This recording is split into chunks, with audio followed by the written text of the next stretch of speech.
नमस्कार। सुनो कहानी श्रृंखला के अंतर्गत प्रस्तुत है कहानी अपत्नी, जिसकी लेखिका हैं ममता कालिया जी। हम लोग अपने जूते समुद्र तट पर ही मैले कर चुके थे। जहां ऊंची ऊंची सूखी रेत थी उसमें चले थे, और अब हरीश के जूतों की पॉलिश व मेरे पंजों पर लगी क्यूटेक्स धुंधली हो गई थी। मेरी साड़ी की परतें भी इधर उधर हो गई थी। मैंने हरीश से कहा, उन लोगों के घर फिर कभी चलेंगे। हम कह चुके थे, लेकिन मैंने आज भी वही साड़ी पहनी हुई है। मैंने बहाना बनाया। वैसे बात सच थी। ऐसा सिर्फ लापरवाही से हुआ था। और भी कई साड़ियां कलफ लगी रखी थी, पर मैं पता नहीं कैसे यही साड़ी पहन आई थी। तुम्हारे कहने से पहले मैं यह समझ गया था, हरी ने कहा।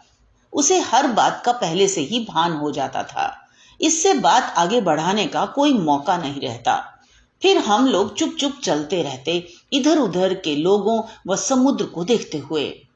जब हम घर में होते बहुत बातें करते और बेफिक्री से लेटे लेटे ट्रांजिस्टर सुनते, पर पता नहीं क्यों बाहर आते ही हम नर्वस हो जाते। हरी बार बार अपनी जेब में झांक कर देख लेता कि पैसे अपनी जगह पर हैं कि नहीं, और मैं बार बार याद करती रहती कि मैंने अलमारी में ठीक से ताला लगाया कि नहीं। हवा हमसे विपरीत बह रही थी।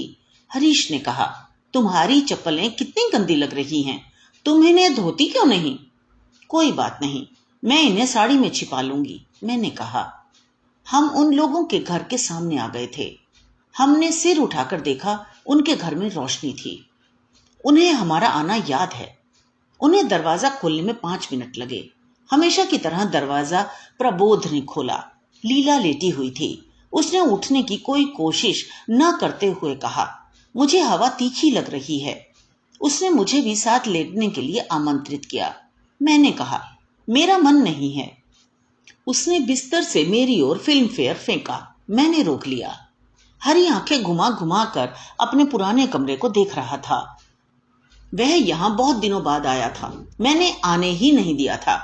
जब भी उसने यहाँ आना चाहा था, मैंने बियर मंगवा दी थी, और बियर की शर्त पर मैं उसे किसी भी बात से रोक सकती थी। मुझे लगता था कि हरी इन लोगों से ज्यादा मिला तो बिगड़ जाएगा।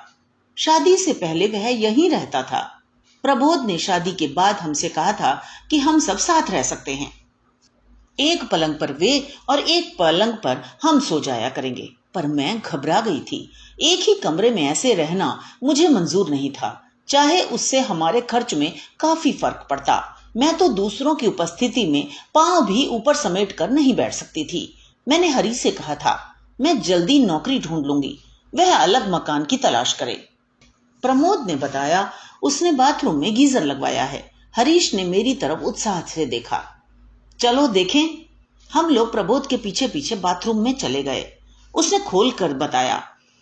फिर उसने वह पैग दिखाया जहां तौलिया सिर्फ खोंस देने से ही लटक जाता था। हरी बच्चों की तरह खुश हो गया। जब हम लौटकर आए, लीला उठ चुकी थी और ब्लाउज के बटन लगा रही थी। जल्दी जल्दी में हुक अंदर नहीं जा रहे थे। मैंने अपने पीछे आते हरी और प्रबोध को रोक दिया। बटन लगाकर लीला ने कहा, आने दो, साड़ी तो मैं उनके सामने भी पहन सकती हूँ। वे अंदर आ गए। प्रबोध बता रहा था, उसने नए 2 सूट सिलवाए हैं और मखमल का क्विल्ट खरीदा है, जो लीला ने अभी निकालने नहीं दिया है। लीला को शीशे के सामने इतने इत्मीनान से साड़ी बांधते देखकर मुझे बुरा लग रहा था, और हरी था कि प्रबोध की नई माचिस की डिबिया भी देखना चाहता था। वह देखता और खुश हो जाता, जैसे प्रबोध ने यह सब उसे भेंट में दे दिया हो। लीला हमारे सामने कुर्सी पर बैठ गई। वह हमेशा पैर चौड़े करके बैठती थी, हालांकि उसके एक भी बच्चा नहीं हुआ था। उसके चेहरे की बेफिक्री मुझे नापसंद थी। उसे बेफिक्र होने का कोई हक नहीं था। अभी तो पहली पत्नी से प्रबोध को तलाक भी नहीं मिला था, और फिर प्रबोध को दूसरी शादी की कोई जल्दी भी नहीं थी। मेरी समझ में लड़की को चिंतित होने के लिए यह पर्याप्त कारण था। उसे घर में कोई दिलचस्पी नहीं थी।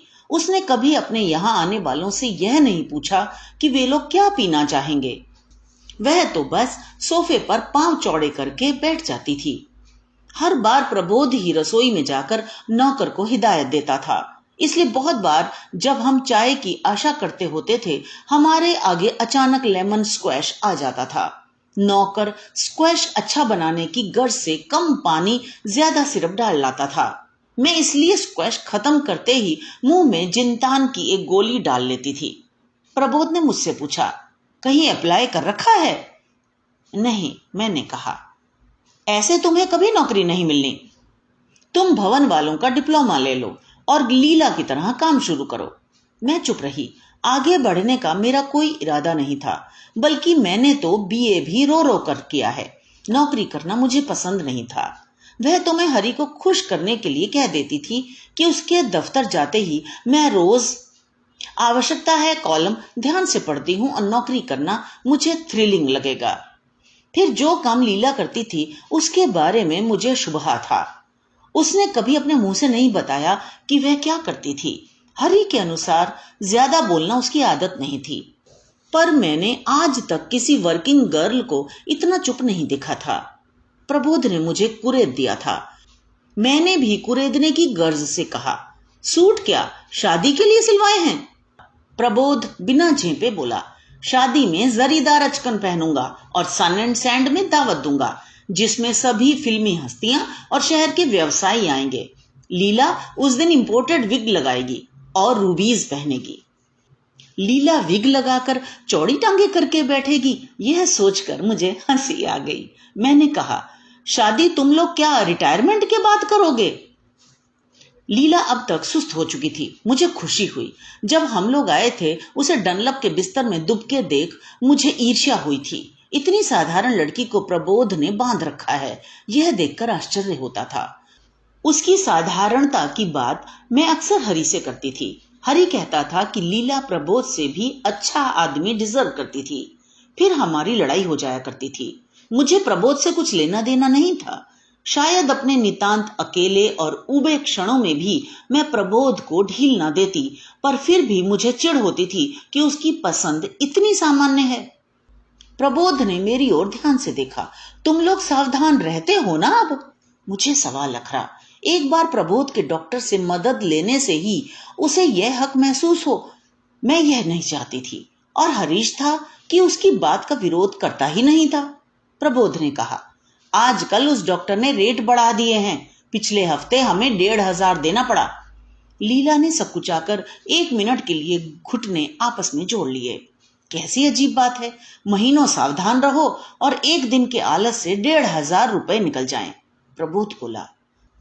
हरि मुस्कुरा दिया। उसने लीला से कहा, आप लेटिए, आपको कमजोरी महसूस हो रही होगी।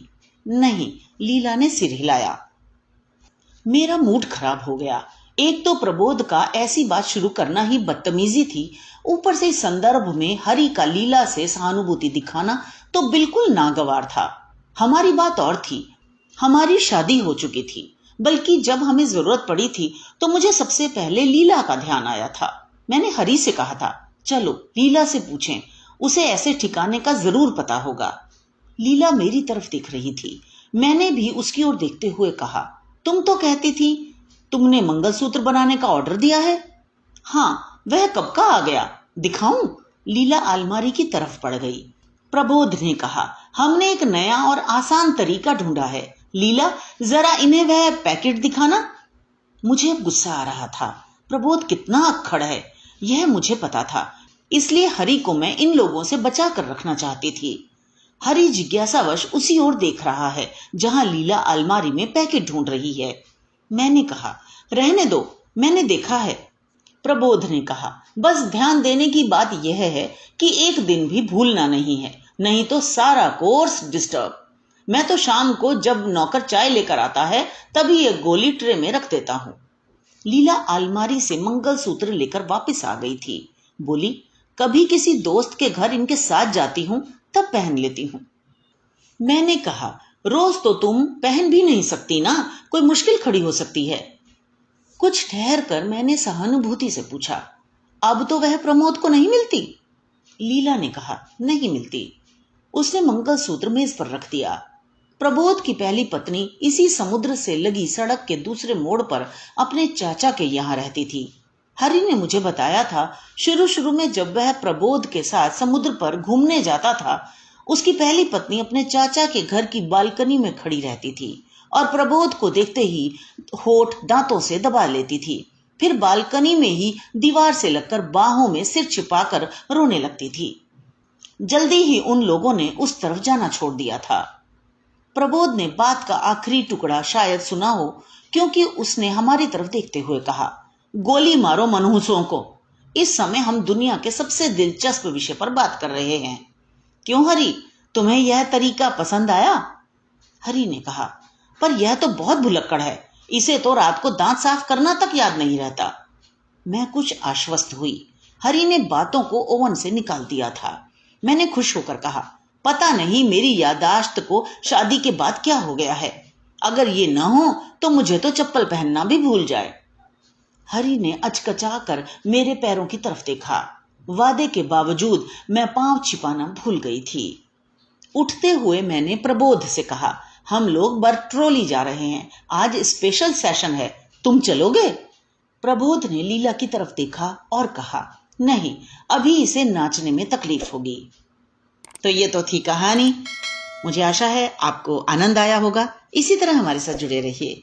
तो मिलते हैं अगली कहानी में। धन्यवाद।